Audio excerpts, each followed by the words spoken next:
This YouTube channel does not promote any violent, harmful, or illegal activities. All content provided by this channel is meant for an educational purpose only.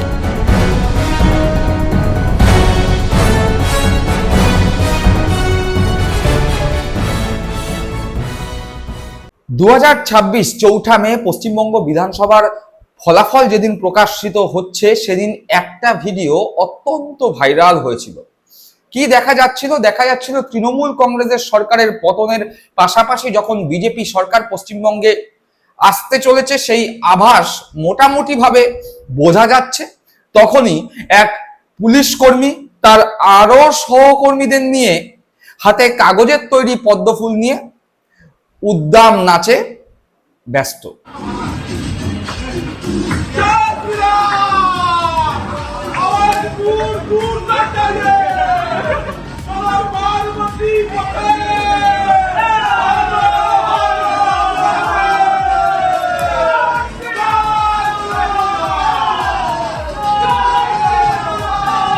অর্থাৎ আনন্দের বহিঃপ্রকাশ হচ্ছে তৃণমূল কংগ্রেসের পতন এবং বিজেপির আগমনের আভাসে। এই দৃশ্য আমরা দেখেছিলাম। অর্থাৎ পুলিশ কর্মীদের মধ্যে একাংশ যারা সেদিন ওই ভিডিওতে যাদের দেখা গিয়েছিল তারা অত্যন্ত আনন্দ পেয়েছিল যে হ্যাঁ, তৃণমূল তো চলে গেল, এবার বিজেপি আসছে, এবার আমাদের ওপর অত্যাচার কম হবে, আমাদের দলদাস বলা বন্ধ হবে, আমাদের ওপর বিভিন্ন নেতা নেত্রী বিভিন্ন বিধায়ক সাংসদ যেরকম ভাবে চাপ দেয় সেটার সম্মুখীন আর হতে হবে না। হয়তো এরকমই আশায় সেদিন আনন্দের বহিঃপ্রকাশ ঘটেছিল সেই পুলিশ কর্মীর বা তার সঙ্গে যারা ছিল তাদের। কিন্তু দেখা গেল 3 মাস কাটতে না কাটতেই, 100 দিন অতিক্রান্ত হতে না হতেই রীতিমতো করুণ অবস্থা পুলিশ কর্মীদের। কি দেখতে পাচ্ছি পুলিশ কর্মীদের এখন শুধুমাত্র আর মন্ত্রী বিধায়ক বা সাংসদরা নয়, অবশ্যই তৃণমূল জামানায় আমরা দেখতে পেয়েছিলাম অনুব্রত মণ্ডল পুলিশ কর্মীকে হুমকি দিচ্ছে, এরকম অভিযোগ ছিল তৃণমূল কংগ্রেসের সাংসদ বিধায়ক মন্ত্রী এরা রীতিমতো পুলিশকে কন্ট্রোল করে। বিজেপি সিপিএম কংগ্রেসের পক্ষ থেকে বলা হতো তৃণমূল কংগ্রেসের দলটাই যে চলে সেই দলটা চলে থানাগুলোকে দিয়ে, থানাগুলোর যারা আধিকারিক তারা তৃণমূল কংগ্রেসের ব্লক বা টাউন প্রেসিডেন্টের মতো কাজ করে। অর্থাৎ পুলিশকে তৃণমূল কংগ্রেসের দলদাস বলে দাগিয়ে দেওয়া হতো। পুলিশের নিরপেক্ষতা নিয়ে প্রশ্ন উঠতো, কিন্তু সেই নিরপেক্ষতা নিয়ে প্রশ্ন যখন বিরোধীরা করত ঠিক তখনই বিজেপি যখন ক্ষমতায় আসলো তখন দেখা গেল সমস্ত নিরপেক্ষতার মুখোশ ছিন্ন ভিন্ন হয়ে গিয়ে পুলিশ কর্মীদের একাংশ নাচছে, আনন্দ করছে। কিন্তু ওই যে বললাম 1 মাসের মধ্যেই, প্রথম 100 দিনের মধ্যেই 3 মাস অতিক্রান্ত হতে না হতেই ঠেলা বুঝে গিয়েছে পুলিশ কর্মীরাও।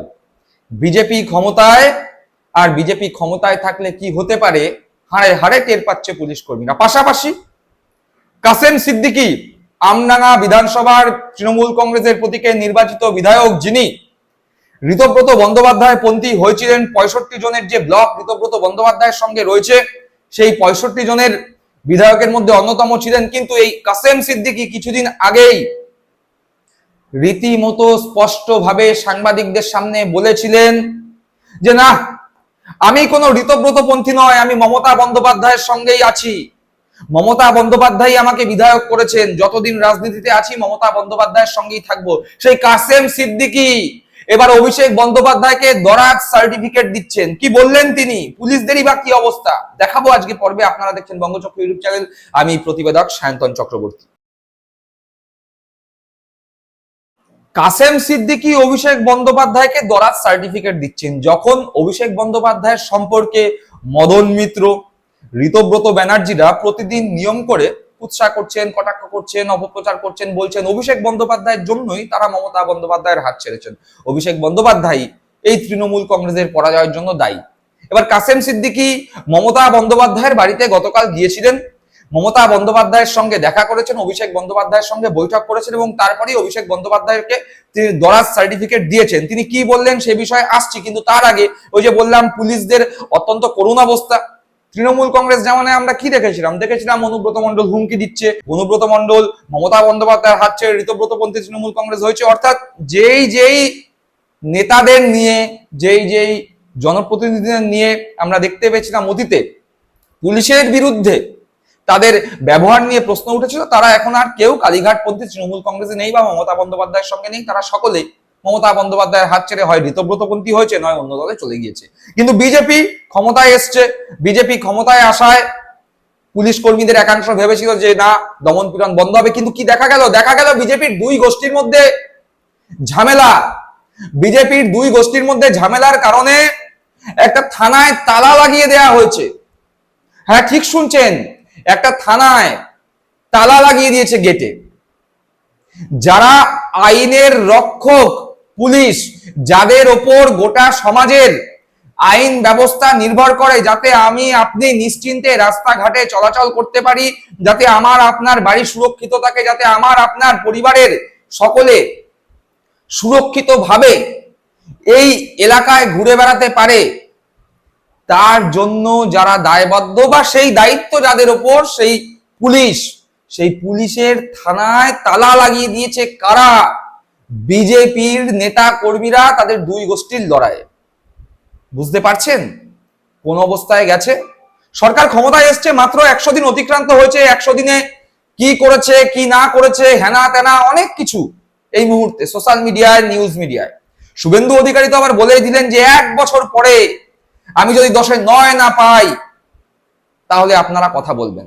প্রথম 100 দিনে এই পুলিশের ওপর যে অত্যাচার বিজেপি সংগঠিত করেছে তা নিয়ে পুলিশ মহলেও কিন্তু ক্ষোভ। পাশাপাশি কি দেখা যাচ্ছে মিষ্টির দোকানে গিয়ে মিষ্টি পছন্দ না হয়, বিজেপি নেতা মিষ্টির দোকানের কর্মীর হাত ভেঙে দিয়েছে মেরে। মিষ্টির দোকানে গেছে, মিষ্টি পছন্দ হয়নি, তার জন্য বিজেপি নেতা হাতটা ভেঙে দিল মিষ্টির দোকানের কর্মীর। বুঝতে পারছেন? মানে এতদিন পর্যন্ত আমরা দেখে এসেছিলাম কে কি খাবে, কে কি পড়বে, সেই নিয়ে বিজেপিরা বা বিজেপির নেতা মন্ত্রী শান্ত্রী যারা আছে তারা বিভিন্ন সময় নিজেদের বক্তব্য পেশ করে এসছে। এবার বাংলায় বিজেপি ক্ষমতায় এসছে, ক্ষমতায় এসে মিষ্টির দোকানে মিষ্টি খেতে গিয়ে দেখছে মিষ্টি পছন্দের মিষ্টি পাচ্ছে না। এবার সেই বিজেপি নেতার পছন্দের মিষ্টি না বানানো ওই মিষ্টির দোকানের কর্মীদের অপরাধ। কেন বিজেপি নেতার পছন্দের মিষ্টি সেই দোকানে নেই, তাই চলো চড়াও হও দোকানের কর্মীদের ওপর, মেরে হাতটা ভেঙে দিয়েছে। দেখতে পেয়েছি। তারপরে কি দেখেছি দুর্গাপুর, সেখানে বিজেপি নেতা রীতিমতো পুলিশকে হুমকি দিচ্ছে। ভালো লাগছে? আমি সেই সম্মানীয় পুলিশ কর্মীকে জিজ্ঞাসা করছি, যিনি ভোটের দিন কাগজের তৈরি পদ্মফুল হাতে নিয়ে ভোটের ফলাফল বেরোনোর পরে নাচছিলেন, যে ভিডিও ভাইরাল হয়েছিল, তার সঙ্গে আরো যারা তার নাচে সঙ্গ দিচ্ছিলেন, তাদের বলছি ভালো লাগছে? পরিবর্তন ভালো লাগছে তো? একবার দেখুন সেই দৃশ্য, যেখানে পুলিশ কর্মীকে কিভাবে থানার মধ্যে দাঁড়িয়ে দলবল নিয়ে বিজেপির নেতা হুমকি দিচ্ছেন। साफ तौर पे प्यार से बोले, सर देखिए हमारा नेता है बादशाह चटर्जी, यहाँ पर डिस्ट्रिक्ट सेक्रेटरी है, रानीगंज मंडल अध्यक्ष है शमशेर सिंह। हमारा लड़का आज अगर भाजपा को आप कमजोर बनाना चाहते हैं, आप रानीगंज में किससे क्या झमेला हुआ नहीं हुआ, उसके पास में आया है सोल्व कराने के लिए, समाधान के लिए, और आप उसके नाम में SC झूठा केस लगा दिए। झूठा केस बिना जांच का। हमारा सरकार में आप हमारा आदमी को झूठा केस दीजिएगा? आप क्या चाहते हैं कि रानीगंज में टीएमसी मजबूत हो, CPM मजबूत हो? वो होने नहीं देंगे। ये रानीगंज है, हम लोग लड़ के जीते हैं CPM से, TMC से। यही थाना से जवाब देना पड़ेगा। आज यहाँ पर भाजपा का सरकार में भाजपा का नेता को झूठा कैसे बताइएगा? आप SC लगाए, आप फरमान दीजिए। आप अरे आनंद 30 मई कोई बात नहीं होगा, इसको प्रमाण देना होगा और अभी सबको आगे सामने बात करना होगा। यही दुर्गा এখানে আপনি আপনি ভালোভাবে বলছেন, আপনি বলছি আপনি কোনো অথরিটি ভাইজান নাই, আপনি আপনাকে ভালোভাবে বলছেন, না আপনাকে বলছি ভালোভাবে বলছেন, আপনি যেটা বলছেন এটা ঠিক নয়। আপনি SC লাগাতে পারবেন না। আপনি কেন লাগাতে এখানে আপনি কেন লাগাতে পারবেন? আমি বলছি আপনি অ্যারেস্ট করুন না আমাকে। আপনাকে অ্যারেস্ট করুন, করে অ্যারেস্ট করুন, করুন অ্যারেস্ট। বাস বাস বাস বাস করবেন, বাইরে গিয়ে করবেন। আপনি এখানে থাকতে হয় তো করুন, মুঠোয় করে থাকতে চান, কেউ থাকতে চান তোর সঙ্গে, তুই থাকতে চান তো আপনি থাকতে চান, আপনি থাকতে চান, কে থাকতে চান? ঠিক আছে, আমার ভিতরে যেটা হয়েছে সেটা খুব খারাপ হয়েছে। না খারাপ কেন হবে না? আপনি জানেন, আপনি আমাকে ব্লেম করছেন, আপনি ব্লেম করার কমপ্লেন আমি দিয়েছি। साफ तौर पे प्यार से बोले सर देखिए, हमारा नेता है बादशाह चटर्जी, यहाँ पर डिस्ट्रिक्ट सेक्रेटरी है, रानीगंज मंडल अध्यक्ष है शमशेर सिंह। हमारा लड़का आज अगर भाजपा को आप कमजोर बनाना चाहते हैं, आप रानीगंज में किससे क्या झमेला हुआ नहीं हुआ, उसके पास में आया है सॉल्व कराने के लिए, समाधान के लिए, और आप उसके नाम में SC झूठा केस लगा दिए। झूठा केस बिना जांच का। हमारा सरकार में आप हमारा आदमी को झूठा केस दीजिएगा। आप क्या चाहते हैं कि रानीगंज में TMC मजबूत हो, CPM मजबूत हो? वो होने नहीं देंगे। ये रानीगंज है, हम लोग लड़ के जीते हैं CPM से, TMC से। यही थाना से जवाब देना पड़ेगा आज। यहाँ पर भाजपा का सरकार में भाजपा का नेता को झूठा कैसे बताइएगा आप? SC लगाए आप, फरमान दीजिए आप। अरे आनंद 30 मई कोई बात नहीं होगा, इसको प्रमाण देना होगा और अभी सबको आगे सामने बात करना होगा। यही दुर्गा এখানে আপনি ভালোভাবে কথা বলছি, আপনি বলছি আপনি কোনো অলরেডি হইলেন না। আপনি আপনাদের ভালোভাবে বলছি, না আপনাকে বলছি ভালোভাবে বলছি, আপনি যেটা বলছেন এটা ঠিক নয়। আপনাদের আপনি SC লাগাতে পারবেন না। আপনি কেন লাগাতে, এখানে আপনি কেন লাগাতে পারবেন? আপনি আপনি অ্যারেস্ট করুন না আমাকে, চলুন আপনি অ্যারেস্ট করুন, অ্যারেস্ট করুন, করুন অ্যারেস্ট। বাস বাস বাস করবেন, বাইরে গিয়ে করবেন। আপনি এখানে থাকতে হয় তো বলুন, মুখে থাকতে চান। দেখলেন, এবার এই দৃশ্য সামনে আসার সঙ্গে সঙ্গে নিন্দার ঝড়, রাজনৈতিক মহলে আলোচনা। কিন্তু তাতে কি, 100 দিনে যদি এই অবস্থা হয়, 5 বছরে অবস্থাটা ঠিক কোথায় পৌঁছাবে তা যথেষ্ট চিন্তার বিষয়। কিন্তু এই মুহূর্তে যে কথা বলেছিলাম, কাসেম সিদ্দিকী ঋতব্রতপন্থী তৃণমূল কংগ্রেস হয়েছিলেন, সেই আমডাঙ্গার বিধায়ক ঋতব্রতকে ছেড়ে মমতাপন্থী তৃণমূল কংগ্রেস হয়েছেন, মমতা বন্দ্যোপাধ্যায়ের বাড়িতে গিয়েছেন, অভিষেক বন্দ্যোপাধ্যায়ের সঙ্গে বৈঠক করেছেন। তারপরেই তিনি অভিষেক বন্দ্যোপাধ্যায়কে দরাজ সার্টিফিকেট দিয়েছেন নিজের ফেসবুক প্রোফাইলে। তিনি নিজের ফেসবুক প্রোফাইলে অভিষেক বন্দ্যোপাধ্যায়ের সঙ্গে ছবি পোস্ট করে কি বলছেন? তিনি বলছেন, আজ কালীঘাটে তৃণমূল কংগ্রেসের সর্বভারতীয় সাধারণ সম্পাদক অভিষেক বন্দ্যোপাধ্যায়ের সঙ্গে নানান গুরুত্বপূর্ণ বিষয় নিয়ে দীর্ঘক্ষণ একান্ত আলোচনা হলো। অত্যন্ত আন্তরিক ও গঠনমূলক পরিবেশে এই বৈঠক অনুষ্ঠিত হয়। দলের রাজনৈতিক দিশা, রাজনৈতিক কাজকর্মের পর্যালোচনা এবং আগামী দিনের বিভিন্ন পরিকল্পনা নিয়ে আমাদের মধ্যে বিস্তারিত চিন্তা ভাবনা আদান প্রদান হয়েছে।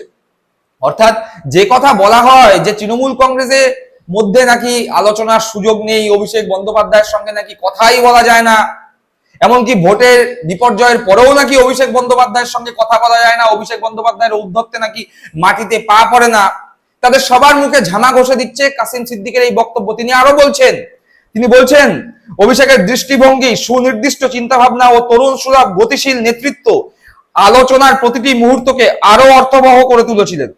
রাজ্য ও জাতীয় রাজনীতির বর্তমান প্রেক্ষাপটে বেশ কিছু গুরুত্বপূর্ণ সিদ্ধান্ত ও ভবিষ্যতের কর্মপন্থা নিয়ে তার সঙ্গে এই দীর্ঘ কথোপকথন অত্যন্ত ফলপ্রসূ ও অনুপ্রেরণাদায়ক। দিদির স্নেহ, অভিষেকের দূরদর্শী নেতৃত্বের যুগলবন্দিতে আগামী দিনের লড়াই এবং পথ চলা যে আরো সুদৃঢ় ও সুসংগঠিত হবে, আজকের বৈঠক সেই বিশ্বাসকেই আরো জোরালো করলো। অর্থাৎ কাসেম সিদ্দিকী বলছেন যে আগামী দিনে কি কর্মসূচি হতে চলেছে সেই বিষয়ে অভিষেক বন্দ্যোপাধ্যায়ের সঙ্গে কথা তো হয়েছে, পাশাপাশি অভিষেক বন্দ্যোপাধ্যায় যেভাবে আন্তরিকতার সঙ্গে কথা বলেছেন, যেভাবে তার গঠনমূলক নেতৃত্বদানের ক্ষমতাই আলোচনার মাধ্যমে প্রস্ফুটিত হয়েছে, তাতে রীতিমতো অভিভূত কাসেম সিদ্দিকী। এবং তিনি বলছেন দিদির নেতৃত্বে এবং অভিষেক বন্দ্যোপাধ্যায়ের সহচর্যে আগামী দিনে বিজেপির বিরুদ্ধে আন্দোলন যে আরো ভালোভাবে হবে সে বিষয়ে তার কোনো সন্দেহ নেই। অর্থাৎ যারা ওই বিভিন্ন অছিলায় অভিষেক বন্দ্যোপাধ্যায়কে দোষারোপ করে শুধুমাত্র নিজেদের পিঠ বাঁচানোর জন্য, নিজেদের ব্যক্তি স্বার্থ চরিতার্থ করবার জন্য মমতা বন্দ্যোপাধ্যায়ের হাত ছেড়ে ঋতব্রতপন্থী তৃণমূল কংগ্রেস হয়েছেন, তাদের সকলের মুখে ঝামা ঘষে দিচ্ছে কাসেম সিদ্দিকীর এই পোস্ট। দর্শক বন্ধুরা, কি মনে করছেন আপনারা? অবশ্যই কমেন্ট বক্সে কমেন্ট করে জানাবেন। সকলে ভালো থাকবেন, সুস্থ থাকবেন। জয় হিন্দ, বন্দে মাতরম।